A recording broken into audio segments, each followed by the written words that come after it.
On va commencer le grand 2 qui va parler des critères de divisibilité. Donc, les critères de divisibilité, ce sont un ensemble de règles à connaître par cœur qui parlent de façon de savoir pourquoi un nombre est divisible par un autre. Les règles les plus connues sont par exemple un nombre est divisible par 10 s'il finit par 0. Donc ces règles-là sont à prendre par cœur. Un nombre est divisible par 2 points. Vous écrivez en même temps. On va faire une succession de règles. 2 si le nombre est pair.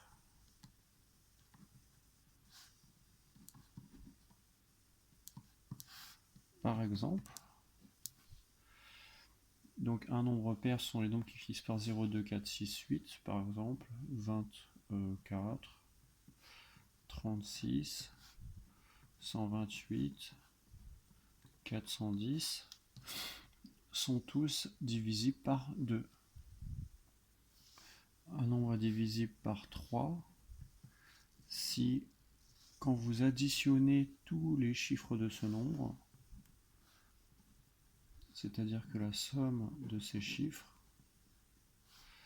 est un multiple de 3. Par exemple, si je vous dis 312, si vous devez étudier 312, vous devez effectuer, comme vous voyez ici, la somme. Donc je dois faire bizarrement 3 plus 1 plus 2. Je dois trouver 6. Et 6 est un multiple de 3.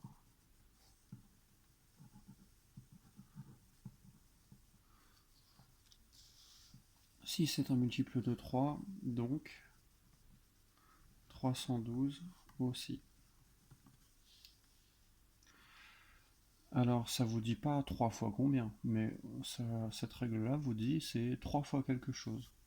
Du coup après vous pouvez vous creuser la tête et si on cherche un peu plus loin, 3 fois combien, pour se rapprocher de 312 on fait 3 fois 100, ça fait 300, il manque 12 qui correspond à 3 fois 4, donc ça fait 3 fois 104. Après pour savoir 3 fois combien on peut le faire de tête.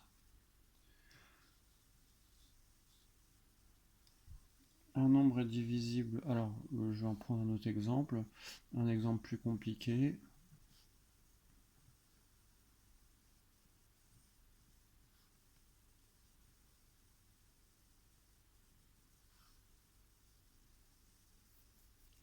Donc ce nombre-là, 103 512, si je veux étudier s'il est divisible par 3 ou pas, je vais additionner ces chiffres.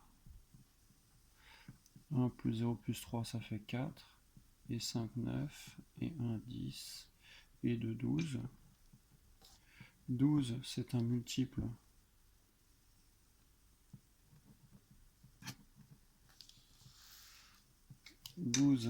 est multiple de 3, donc 103 512 aussi.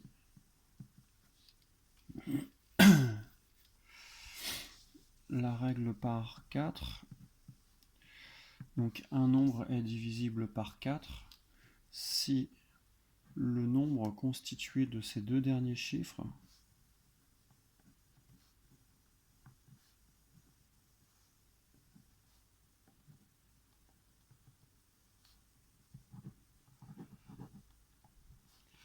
est multiple de 4. Par exemple, je donne un très grand nombre, 2 512, pardon, 200 512. Donc si je veux savoir si ce nombre est multiple de 4, je vais entourer les deux derniers chiffres et je vais me concentrer que sur 12. Et je vais dire 12 est multiple de 4, parce que 4 fois 3, 12. Donc 200 512 aussi.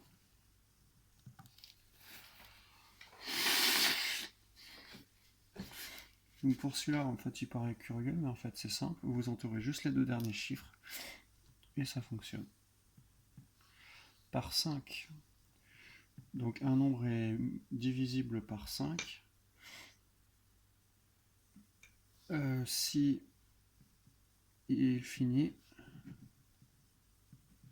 par 0, je vais mettre en chiffre, ou 5. Par exemple, 115, il finit par 5, donc c'est divisible par 5. 220 finit par 0, donc il est divisible par 5. Par 6, il n'y a pas de règle, mais on pourrait imaginer une règle qui fonctionnerait. Pour qu'un nombre soit divisible par 6, il faut qu'il respecte les deux règles, règle divisible par 3 et règle divisible par 2. Donc en gros, en même temps, il faut que sa somme des chiffres soit multiple de 3, et en plus, il faut qu'il soit pair. Mais cette règle-là, même si on peut l'inventer, n'est pas à apprendre par cœur. Par 7, il n'y a pas de règle. Par 8, il n'y a pas de règle. Même si, en gros, on pourrait inventer une règle en disant qu'il faut qu'il soit divisible par 2 3 fois de suite. Et par 9, il y a une règle. Donc quand on dit qu'il n'y a pas de règle, sous-entendu, il n'y a pas de règle qui soit applicable facilement. La règle, on pourrait l'inventer, la créer, mais elle n'est pas applicable facilement, donc on la laisse tomber. Donc un nombre est divisible par 9 si la somme de ces chiffres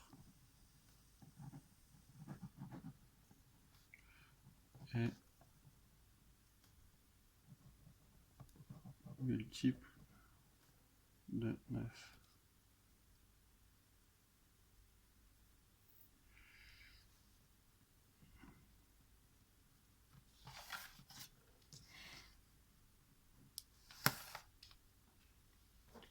Par exemple,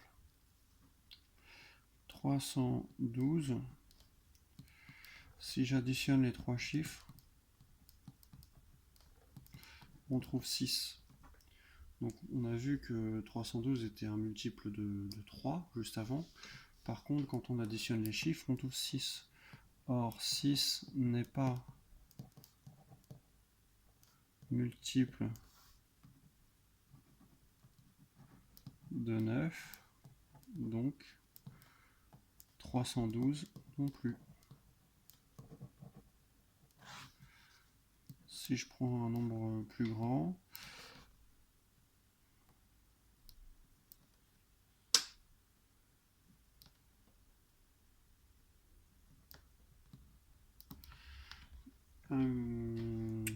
donc si je prends 1 14 291, quand j'additionne les chiffres, je tombe sur 1 plus 0 plus 1, 2, 2 et 4, 6 et 2, 8, et 9 et 1,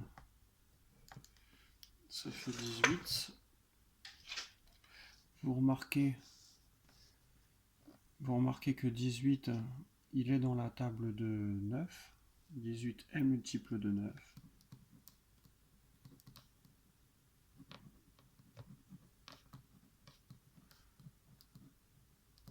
Donc, aussi, 1 14 291 aussi.